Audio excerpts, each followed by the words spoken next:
बिस्मिल्लाहिर्रहमानिर्रहीम। अस्सलाम वालेकुम। कैसे हैं आप? आई होप के बिल्कुल ठीक होंगे। अल्लाह से दुआ है कि वो आपके माल में, रिज़्क़ में और सेहत में इजाफ़ा फरमाए। प्यारे प्यारे बहन भाइयों, मेरी कोशिश होती है कि मैं जो भी रेसिपीस लेकर आऊँ वो पहले से ज़्यादा बेहतर हो और ज़ायकेदार होने के साथ साथ ग़िज़ाइयत से भी भरपूर हो। तो आज जो हम रेसिपीस बना रहे हैं वो बहुत ही मज़ेदार और ग़िज़ाइयत से भरपूर नाश्ता है।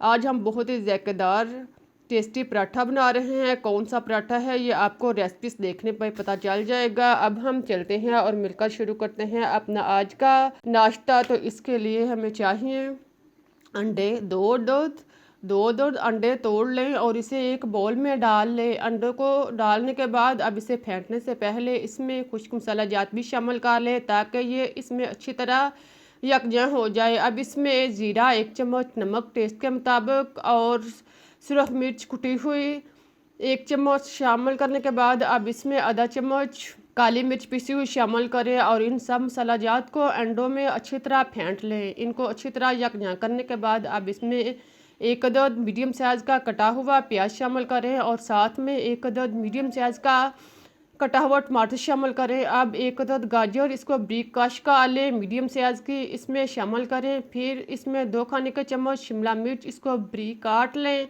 और इसमें डालें। अब इसमें 2 हरी मिर्च कटी हुई शामिल करें। हरी मिर्च विटामिन सी से भरपूर होती है और नाश्ते के लिए बहुत ही बेस्ट होती है। इससे ज़ायके में भी इजाफा होता है। अब इसमें आलू एक अदद, इसको क्रश कर लें और फिर इसको शामिल करें और फिर हरा धनिया डालने के बाद मिक्स करें। सब चीज़ों को मिक्स करने के बाद अब इसमें एक कप मैदा शामिल करें। मैदा डालने के बाद इसमें आधा कप दूध शामिल करें और उन सब चीज़ों को मिक्स कर लें और फिर इसमें आधा कप या 1 कप पानी शामिल करें। आधा रिक्वायर इसमें पानी डालें और इसका इस तरह सा पतला सा अमेज़ा बना लें। देखें इस तरह का अमेज़ा तैयार करें जो ना ज़्यादा गहरा हो और ना ज़्यादा पतला हो। इसे बनाकर एक साइड पर रख दें। फिर चूल्हा ऑन करें। पैन में 1 चम्मच घी डालें। घी डालने के बाद इसको पैन की सतह पर खूब अच्छी तरह फैला लें। फिर इसमें 2 डोंगे बार कर अमेज़े के शामिल करें और इसे घुमाकर गोल कर लें। आप इसे डोंगे की मदद से या चम्मच की मदद से या घुमाकर गोल करें और फिर इसे 2 से 3 मिनट तक धीमी आंच पर पकने दें। आप देखेंगे कि ऊपर से मैदा जो है वो खुश्क हो चुका है और सब्जियां भी ऊपर आ रही हैं। पराठा बहुत अच्छा लग रहा है। अब आप इसके किनारों पर ऑयल लगाएं, इसके ऊपर भी ऑयल या घी लगाएं और फिर इसको हिलाकर पैन से अलग कर लें।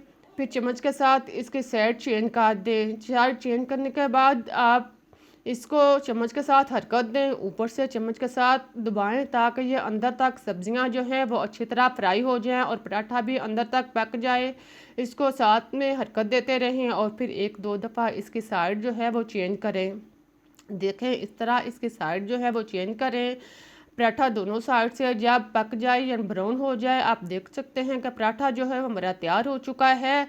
बहुत ही मज़ेदार और टेस्टी पराठा है। अब आप इसे उतार लें। इसी तरह आप दूसरे पराठे भी तैयार कर लें।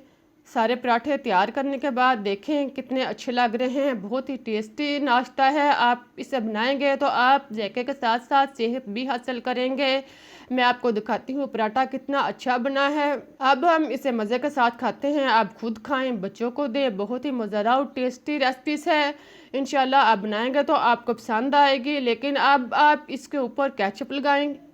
1 चम्मच या 2 चम्मच इसके ऊपर केचप लगाने के बाद इसको पराठे के ऊपर खूब अच्छी तरह फैलाएं और फिर इसे रोल कर दें। रोल करें, सारे पराठे को अच्छी तरह रोल करें। अब आप इसे मज़े के साथ खाएं। इसे दरमियान से काट लें, बच्चों को दें। आई होप कि आपको मेरी रेसिपीज़ जो है वो अच्छी लगी होगी। अगर अच्छी लगी है तो चैनल को सब्सक्राइब करना ना भूलें और रेसिपीज़ को लाइक भी कर दें ताकि आपको इसी तरह के मज़े की रेसिपीज़ टाइम पे मिलती रहें। अब मुझे इजाज़त दें, लेकिन आप एक अच्छा सा कमेंट्स पेश करें, साथ स्माइल भी। फिर मिलते हैं एक अच्छी और बेहतर रेसिपीज़ के साथ। तब तक के लिए अल्लाह हाफिज़।